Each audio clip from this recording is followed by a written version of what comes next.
Hello and welcome to another episode of Latitude at Frontline. I'm Nirupama Subramanian, the host of this show. In the wake of Operation Sindoor, President Donald Trump of the United States has claimed repeatedly that he mediated or brokered the ceasefire between India and Pakistan on the 10th of May. He has also spoken about the US helping out both India and Pakistan to arrive at a resolution of their problems, including of the Kashmir issue. India holds dear the principle that there is no room for a third party in resolving any of its problems with Pakistan, including, of course, the Kashmir issue. The Indian government has issued terse statements contradicting President Donald Trump. The claims and denials come at a time when India and the US are negotiating a trade deal. Meanwhile, General Asim Munir, Pakistan's army chief, has been promoted to Field Marshal. I'm going to discuss all this with Lisa Curtis, who's our guest for this episode. Ms. Curtis is a foreign policy and national security expert. She's at the Center for a New American Security, a think tank in Washington, D.C., where she heads the Indo-Pacific Security Program. She has worked earlier in the US government for many years in important positions. In President Trump's first term, from 2017 to 2021, Ms. Curtis served as his deputy assistant and as a senior director at the National Security Council for South and Central Asia. During that time, she was a key contributor to the Indo-Pacific Strategic Framework. She coordinated policies relating to the Quad and also to policies to strengthen the US-India partnership. Lisa Curtis, welcome to Latitude. Thank you for having me. Ms. Curtis, I'll begin by telling you that India's Parliamentary Committee on External Affairs was told yesterday, that is on the 20th of May, that the US did not broker or mediate the ceasefire between India and Pakistan. This was yet another contradiction of the United States President Donald Trump's many claims that he actually mediated this. What is happening here? Is there a reason why he has been repeating this so many times? And what do we make of it?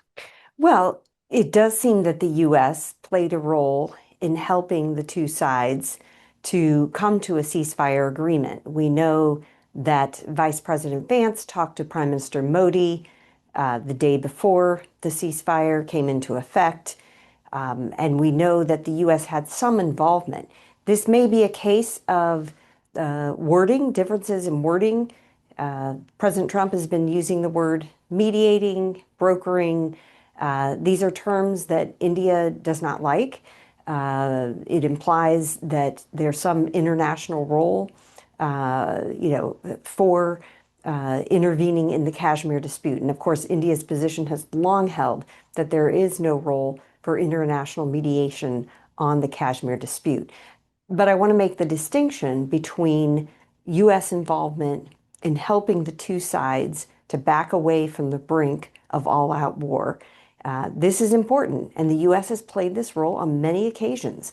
I've been in the US government during various crises between India-Pakistan, going back to the Kargil conflict, the 2001-2002 crisis, and in 2019, when I was at the National Security Council, the Balakot crisis. And in each one of those crises, the US did play an important behind-the-scenes role in getting the two countries to step back from the brink. And this has traditionally been an important US role. But this is different from the idea that the US could play some role in mediating a long-term solution to the vexed Kashmir dispute. And I think that is where President Trump has been making statements that have really been angering and frustrating the Indian government.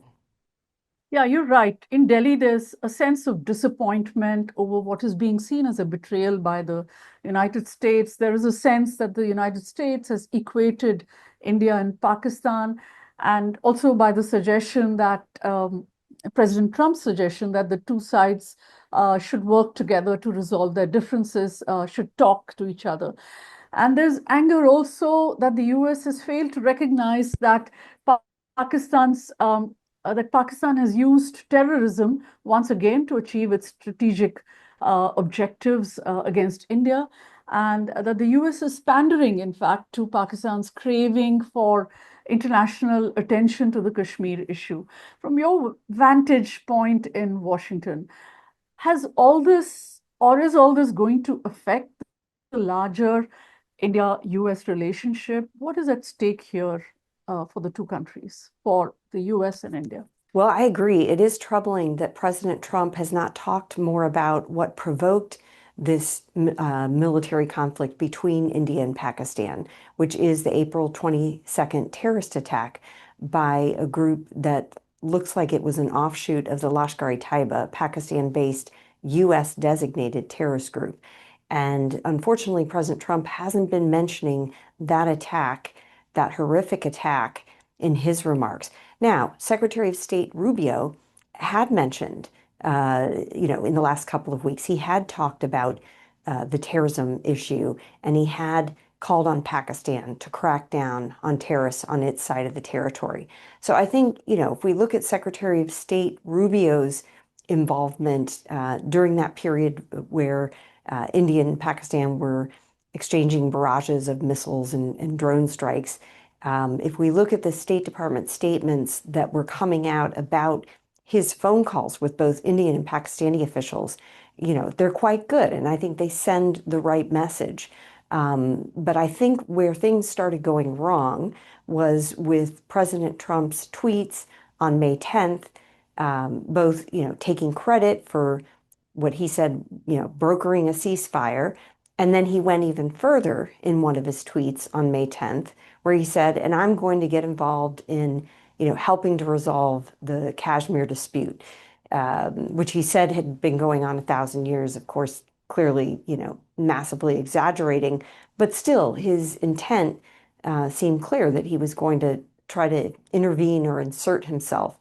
Now, if he would have stopped there and recognized the faux pas that he had made, I think things would be fine. But the problem is he did not. He has continued to talk about this, to congratulate his role in the ceasefire negotiations, and then to also talk about mediating the Kashmir dispute.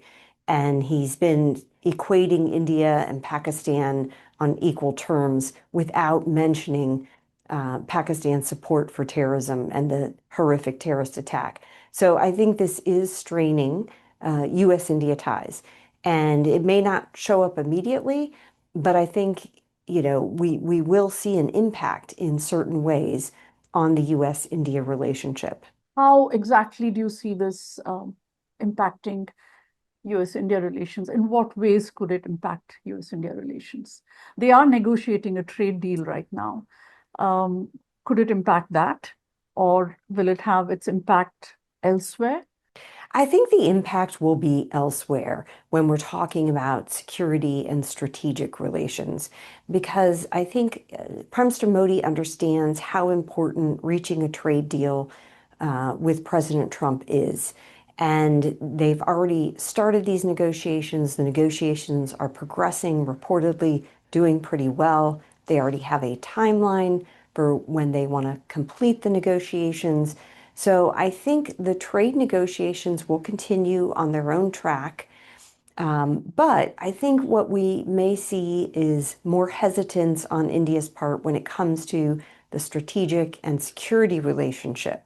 And certainly, India is going to shut down any approach by President Trump to try to talk about Kashmir or mediate Kashmir. I think they simply won't, talk about the issue. So I think we, certainly can expect that at the least. But I think the other concern is that this could impact India's reliance on the U.S. for future military deals and other kinds of strategic cooperation, because, of course, the U.S. has been looking to India to play an important role in countering China's rising influence. And I think, unfortunately, Trump's comments about mediating on Kashmir have made that a bit more difficult for the United States. And I think we could see some cooling off in the strategic relationship. Hopefully, it won't impact the Quad. The Quad is an extremely important group, and there are plans for a Quad summit in New Delhi this fall. So, the hope is that that moves forward. My expectation is that it will. But we may see hesitance in cooperating within the Quad on security-related issues or, strategic issues. Right. So I think those are some of the ways that we can expect that Trump's comments may impact the overall U.S.-India relationship. I also want to bring your attention to the other denial that India has issued, which also came at the parliamentary panel briefing yesterday, that is May 20th, in which they said that there was absolutely no nuclear signaling by Pakistan. Whereas some reports in the US press and the Western media have made reference to, and you also made reference to this alarming intelligence that the US received. There's speculation that this intelligence could have been that this conflict is going to escalate into a nuclear into a nuclear conflagration. What is your own assessment of what that alarming intelligence was? Well, first, I think we saw that early before India's retaliation, I think the day before India's retaliation on May 7th, the 9 Indian retaliatory strikes against what India refers to as terror infrastructure inside Pakistan. The day before that, I think the Pakistan defense minister basically said, we're ready if India is going to take military action. We won't use nuclear weapons so long as Pakistan's existence is not threatened, which I think, raised alarm bells. Like even talking about the nuclear option is something that is, not helpful in these situations. But I think he recognized that and did not talk about that again. But in terms of the intelligence or information that the U.S. received on Friday, May 9th, about what was happening, it is unclear exactly what that was. There has been informed media speculation here in the United States that it was the sheer fact that that India struck Nurkan Air Base, which was close to Pakistan, where Pakistan's nuclear command authority resides, and that the Pakistanis could read that as a message that India was capable and could take out Pakistan's nuclear command authority, which would constitute one of Pakistan's red lines. So I think that got close enough to concerns that there was the possibility of nuclear exchange, or that possibility was getting closer, that could have led to the alarm in Washington and the phone call by Vice President Vance to Prime Minister Modi. That alone could have been the what precipitated the U.S. intervention. You had barrages of missiles, drone strikes, not only in Kashmir, but in deep inside the territory of the other country. There was a lot of fog of war happening at the same time. So the situation was concerning in and of itself. And perhaps, there was not an expectation that India was going to hit a key Pakistani military base, in Rawalpindi. And I think, when something like that happens, the U.S. became very concerned about the situation. There is an argument that by showing interest in the Kashmir, in resolving the Kashmir issue, um, in a sense, internationalizing the Kashmir issue, um, there is a risk of incentivizing more terrorist attacks against India. Mhm. Do you agree with that view? Absolutely. I wrote this in a foreign affairs article that I published about a week ago, and I raised this very fact.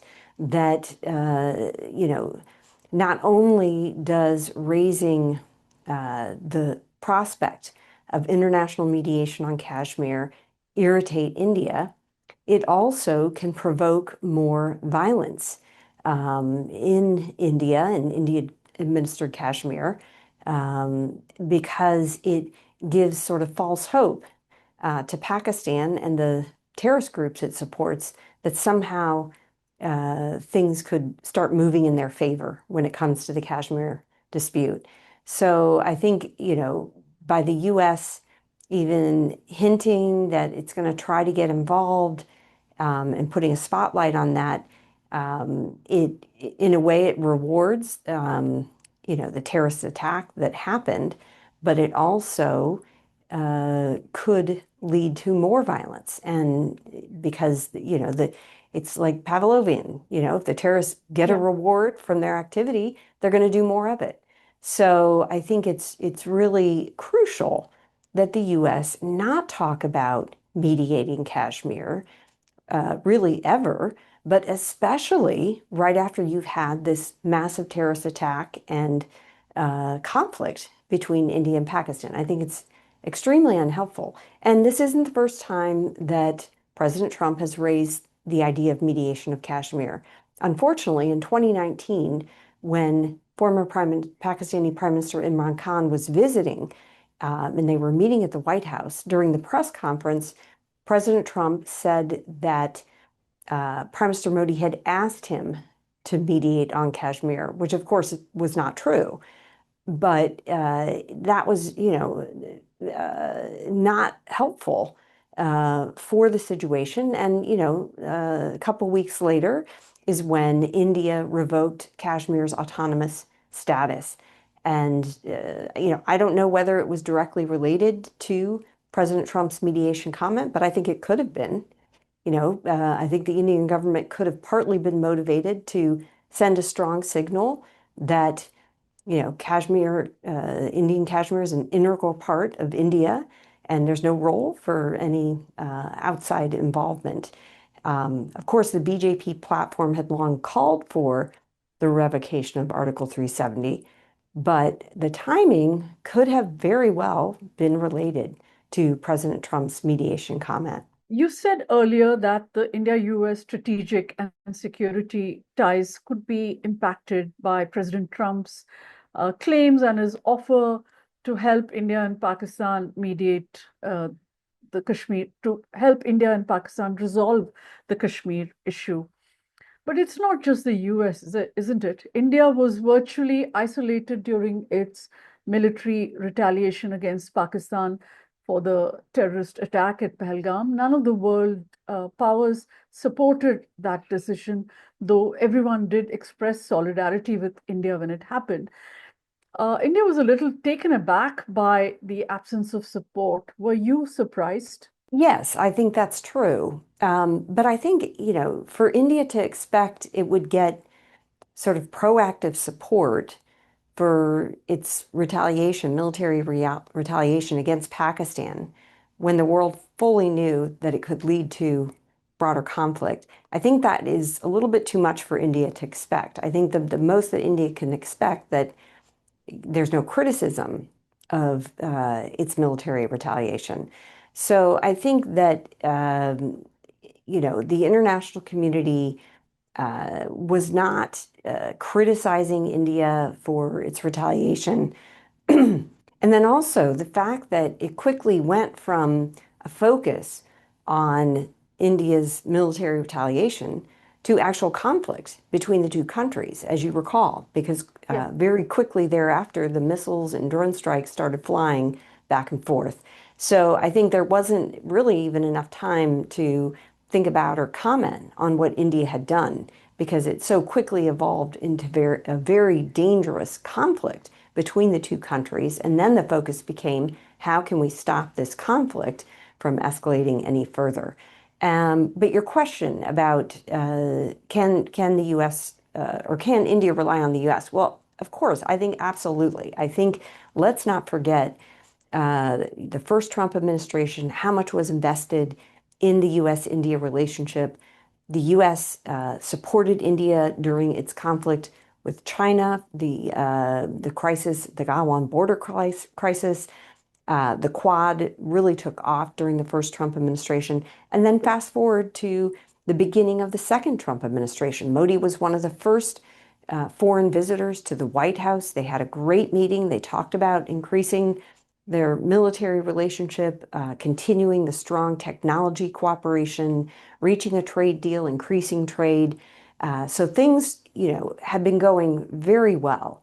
And, the hope is that President Trump will stop talking about mediating Kashmir and they can get back to focusing on the US-India bilateral relationship. And I think this is possible. If you go back to 2019, I talked about President Trump's mediation comment, but then, he understood afterward that that was not helpful, and he never talked about mediation for the rest of his first tenure. And the US-India relationship didn't miss a beat, continued to improve. And you had a very successful Trump visit in February 2020 to India. So, this could be a similar situation where, the two sides recover from this strain that has been put on the relationship and can move on and get back to the business of focusing on the US-India strategic partnership. There is also a view here that this neutrality that the world, the neutral position that the world took on this conflict, not criticizing it, but not supporting India explicitly either, was a kind of payback by the West for the neutral position that India took in Russia's attack on Ukraine. That view has gained ground here. Would you think that's an assessment at all? Absolutely not. I don't think there's any truth to that. I think that maybe what an Indian perception inside India is, but I can guarantee you that is not in the US thinking, and I doubt it's in the European thinking either. I think that the way the US views the India-Pakistan conflict is they're worried. They don't want to see the situation escalate because both sides are nuclear weapon states. Not technically, but they both have nuclear weapon capabilities. And so I think that that is the main concern about keeping these two adversaries from going to war. I've heard absolutely no one in US circles talk about this idea that, somehow because India was neutral on the Russia-Ukraine war, that this means the US should be neutral on India-Pakistan tensions. I think still, the main issue is Pakistan's support for terrorism. Here we are, 2025, and you still have US designated terrorist groups operating in Pakistan, the Lashkar-e-Taiba, the Jaish-e-Mohammed. That's unacceptable. And I think that, the focus will come back on these terrorist groups and what Pakistan needs to do to shut them down. And you could see discussions restarting in the FATF. Of course, Pakistan was gray-listed in the FATF, the Financial Action Task Force, from 2018 to 2022. You could see discussions at the UN Security Council to list Pakistan-based terrorist individuals or organizations.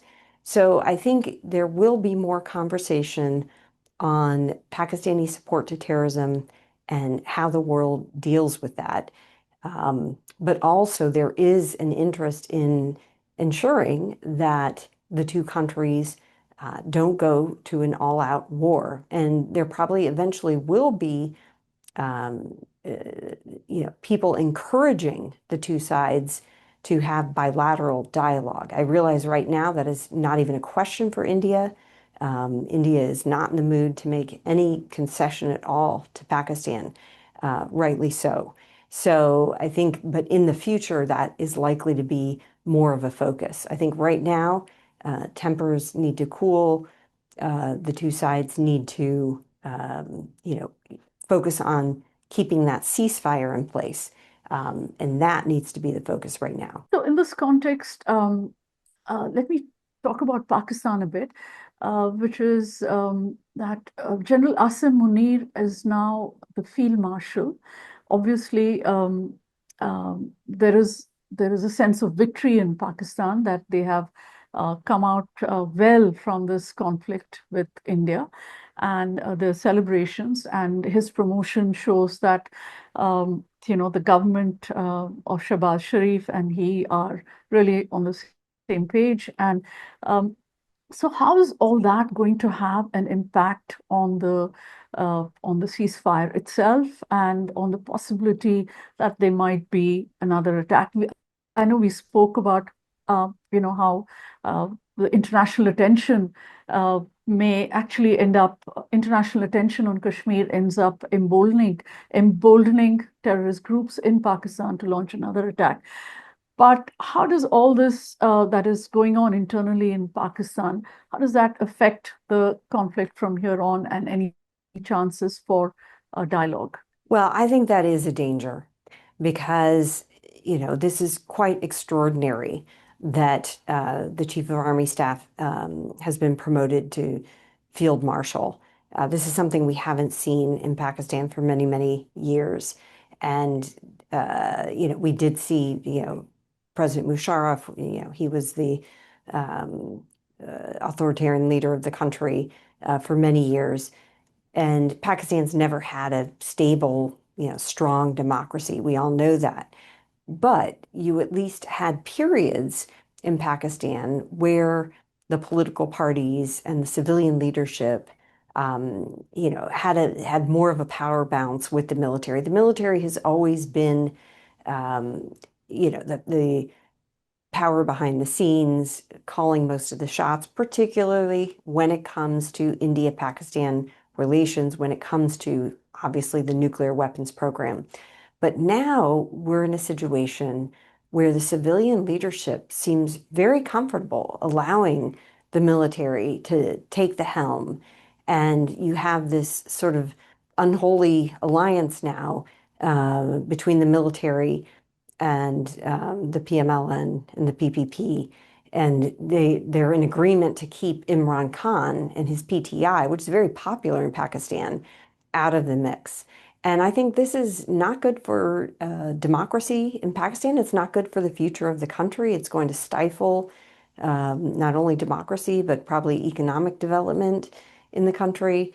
We just talked about the bailout that Pakistan has relied on, the 30 odd IMF bailouts that Pakistan has had to take. Nothing's changing with regard to becoming economically stable and self-sufficient. And so these are bad habits that Pakistan is getting into, and the fact that the military seems to so clearly have the upper hand when it comes to the civil-military balance right now is certainly not helpful for the U.S.-Pakistan relationship, and it's not helpful for for India-Pakistan relations either.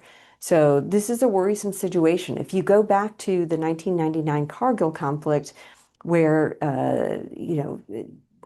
Musharraf, before he became president, when he was Chief of Army Staff, had basically sent soldiers, Pakistani soldiers dressed up as militants into the heights of Kargil on the Indian side of the line of control, precipitating a 2-month border conflict between the two.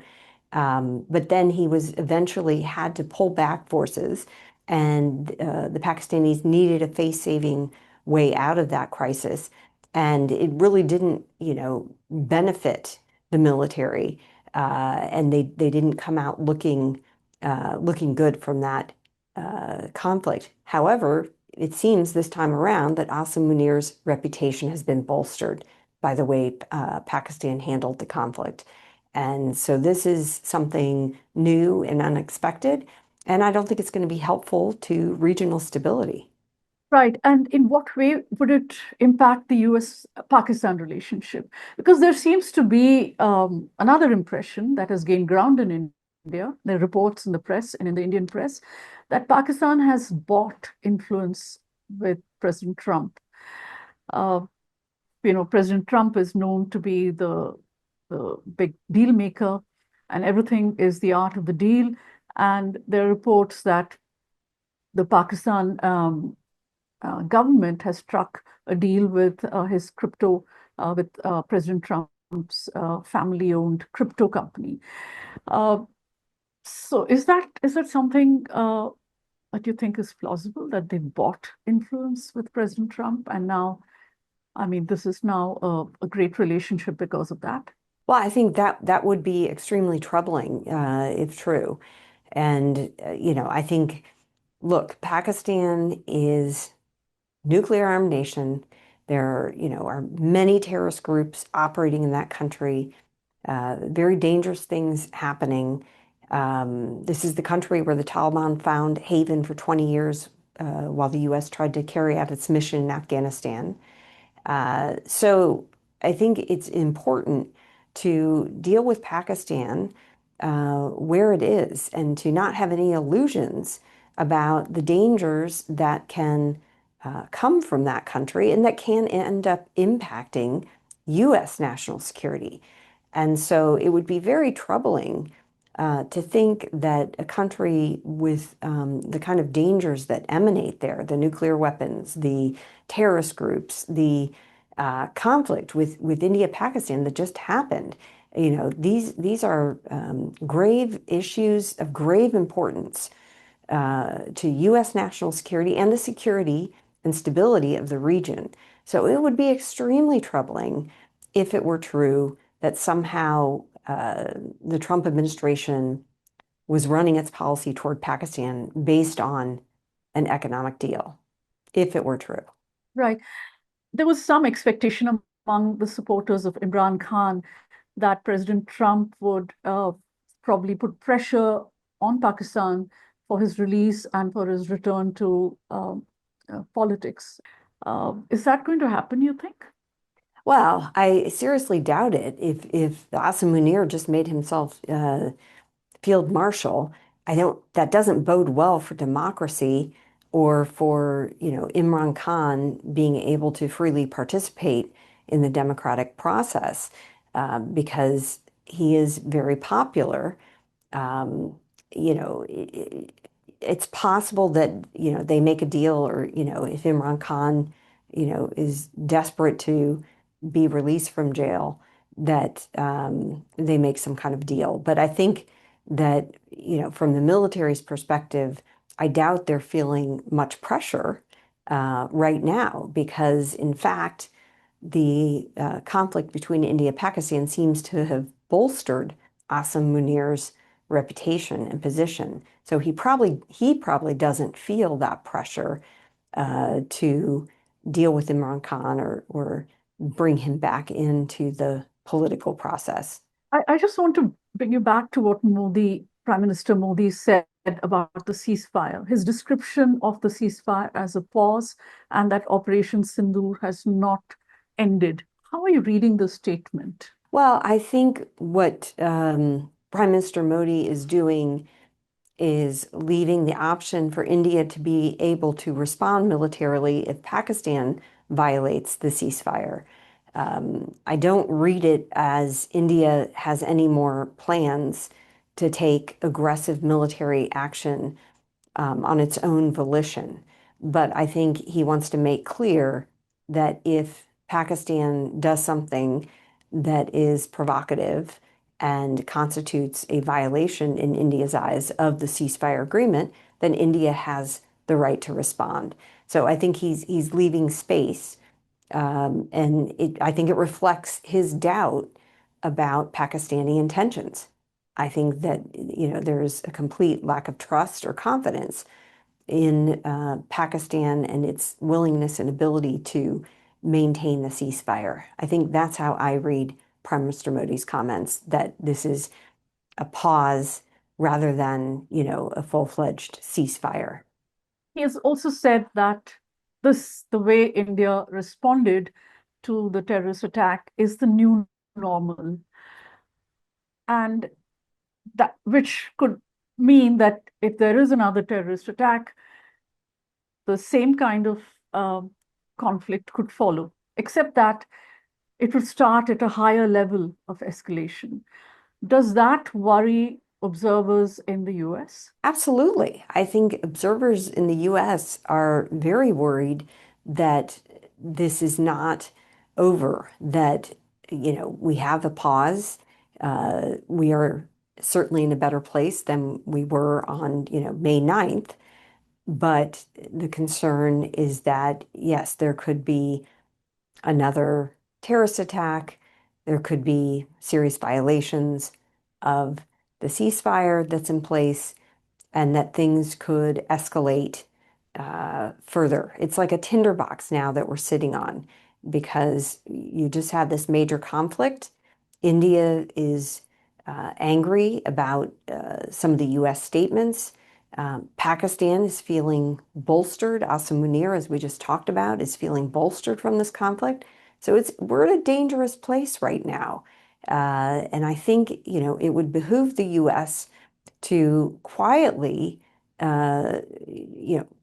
get Pakistan to take some steps that show it is reining in terrorist groups, that it's serious about that, and even make that contingent on the US moving forward with its relationship with Pakistan. I think that has to be part of the conversation with Pakistan.